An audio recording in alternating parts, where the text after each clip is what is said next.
Welcome back. So, Stephanie, as you know, we're in the process to potentially adopt a dog. What I did was I told my son, and it feels like ages ago when he was 3 years old, that, you know what, when you're mature enough, we'll bring a dog into the family. And I came up with the number of 13, maturity. He just had his bar mitzvah. He's 13, and he remembers the day that I told him when he was 3 years old.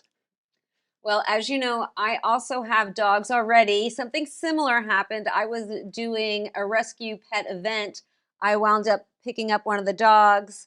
My kids saw me holding one of the rescue dogs. That was it for me. I've got one. Now I have a second. And And when's number three? don't say it. Don't say it. When they see this segment, I'm worried about what's going to happen. But that brings us to our next guest, Elizabeth Shafiroff, founder of the nonprofit Global Strays. And Liz is here to share the joy of adopting a pet and how it can make a difference in your life. Welcome to the show, Liz. Thank you for having me. Liz, tell us more about Global Strays and your organization. Absolutely. So, Global Strays works for the betterment of stray dogs, cats, and working horses in parts of the world where animal welfare initiatives are drastically overlooked. And so we fund and work to improve animal shelters, and we create long lasting partnerships with animal welfare professionals to bring much needed services into underserved communities to help families with pets and stray animals. Liz, we know that adopting a pet can also benefit us as much as the animal. I know for myself, my kids were the ones who begged, and my husband, to get dogs, but they help me so much with anxiety anytime I need to relax. Whenever I'm with the dogs and cuddle them, I just come down to earth and get into that zone. What do you hear from people who've adopted pets? And of course, I know you have adopted animals yourself. Sure. So I could start with myself. I never owned pets growing up. And then in my early 20s, I rescued a Shiba Inu, Rusty, from a kill shelter in Kentucky. And then closely after, a pit bull, Daisy, from a kill shelter in New York City. When you have a pet, it helps cultivate a sense of empathy towards all living beings, not just animals, but also people.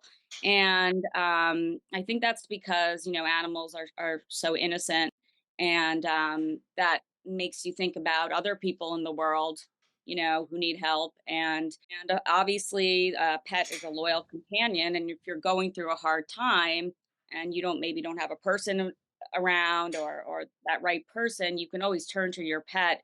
And as everyone Mhm. says, they a lot of times they rescue you as much as you rescue them. So, That's beautiful. I'm just learning about the adoption process right now myself, but are you able to educate our viewers on the requirements to adopt animals that they should really be ready for?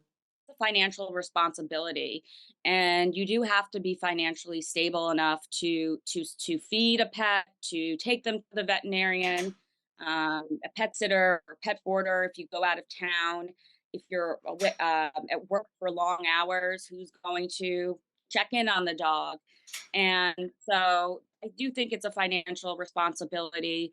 And I do think that, you want to make sure that that pet is fits your lifestyle.